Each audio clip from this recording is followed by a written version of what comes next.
என் பொண்டாட்டி மேல கை வைக்கிறியா? Big pass வீட்டிற்குள் மீண்டும் செல்லும் சாண்ட்ராவின் கணவர் பிரஜின்.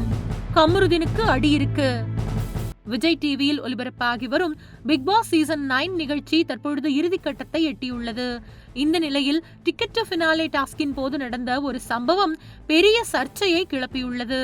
பிக் பாஸ் நிகழ்ச்சியில் 9 போட்டியாளர்கள் பங்கேற்ற கார் டாஸ்கில் சாண்ட்ராவை பார்வதி மற்றும் கமருதீன் இருவரும் சேர்ந்து கொண்டு அவரை காரில் இருந்து வலுக்கட்டாயமாக தள்ளிவிட்டனர். இது மக்கள் மத்தியில் பெரிய அளவில் அதிர்ச்சியையும் அவர்களுக்கு கண்டனத்தையும் ஏற்படுத்தியுள்ளது. இந்த சம்பவத்திற்கு சமூக வலைதளங்களில் கடும் எதிர்ப்புகள் கிளம்பியுள்ளன. அதே நேரத்தில் அப்போது திடீரென பேனிக் அட்டாக் காரணமாக பலத்த உடல் நலக்குறைவால் பாதிக்கப்பட்ட சாண்ட்ரா மருத்துவமனையில் சேர்க்கப்பட்டதும் பரபரப்பை அதிகரித்தது.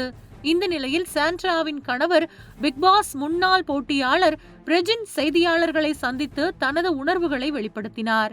பிக் பாஸ் நிகழ்ச்சிக்கு பிறகு தன்னுடைய வாழ்க்கையில் 2வது இன்னிங்ஸ் தொடங்கிவிட்டதாக கூறிய பிரஜின் ஏற்கனவே 3 திரைப்படங்களில் நடித்து விட்டதாகவும் தற்பொழுது புதிய திரைப்படங்களில் நடிக்க ஒப்பந்தம் கையெழுத்தாகி உள்ளதாகவும் கூறினார்.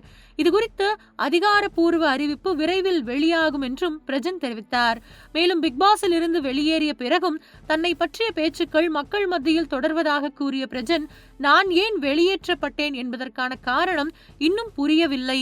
நல்ல விஷயங்கள் செய்ததால்தான் எனது பெயர் இன்னும் பேசப்படுகிறது என்று நம்புவதாக பிரஜின் கூறினார். பிக் பாஸ் 9வது சீசன் குறித்து தொடர்ந்து பிரஜின் பேசும்போது, முந்தைய சீசன்களில் 50 நாட்களிலேயே வெற்றியாளர் யார் என்பதை கணிக்க முடியும். ஆனால் இந்த சீசனில் யார் ஜெயிப்பார் என்பதே இன்னும் புதிராக இருப்பதாகவும் பிரஜின் கூறினார். டிக்கெட் டு ஃபினாலே டாஸ்கில் அரோரா வெற்றி பெறுவார் என்று நினைக்கவில்லை. சாண்ட்ரா வெற்றி பெற்றிருக்க வேண்டும் என்று எண்ணியதாகவும் பிரஜின் வெளிப்படையாக கூறினார். காருக்குள் இருந்த சாண்ட்ராவை வெளியே உதைத்து தள்ளிவிட்ட சம்பவம் குறித்து வேதனையாக பேசிய பிரஜின், என்னுடைய மனைவியை காரில் இருந்து தள்ளியதை பார்த்ததும் கஷ்டமாக இருந்தது. இந்த தகவல் வெளியில் இருந்துதான் எனக்கு கிடைத்தது. பிக் பாஸ் ஒப்பந்தத்தில் இருந்ததால் உடனே பேச முடியவில்லை. நிகழ்ச்சி குழுவை தொடர்பு கொண்டு கேட்டபோது சாண்ட்ரா தற்பொழுது நலமாக இருப்பதாக கூறினார்கள். அங்கு நடந்த அந்த சம்பவங்கள் நடந்திருக்க கூடாது. என்ன பேச வேண்டும், என்ன செய்யக்கூடாது என்பது போட்டியாளர்களுக்கு சுய அறிவாக இருக்க வேண்டும்.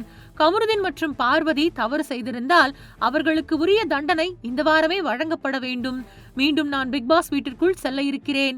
அப்போது கமருதீன் உள்ளே இருந்தால் அது அவருக்கு கெட்ட நேரம், இல்லை என்றால் நல்ல நேரம். இது ஒரு எச்சரிக்கையாக கூட சொல்கிறேன் என்று பிரஜின் கூறியிருக்கிறார். மேலும் இந்த விவகாரம் சூடு பிடித்துள்ள நிலையில் பிக் பாஸ் நிகழ்ச்சி குழு எடுக்க போகும் நடவடிக்கை என்ன என்ற எதிர்பார்ப்பு அதிகரித்துள்ளது. நிச்சயமாக கமருதீன் பார்வதி இருவருக்கும் அல்லது இருவரில் யாரேனும் ஒருவருக்கு ரெட் கார்டு கொடுக்கப்படலாம் என்ற தகவல் வெளியாகியுள்ளது.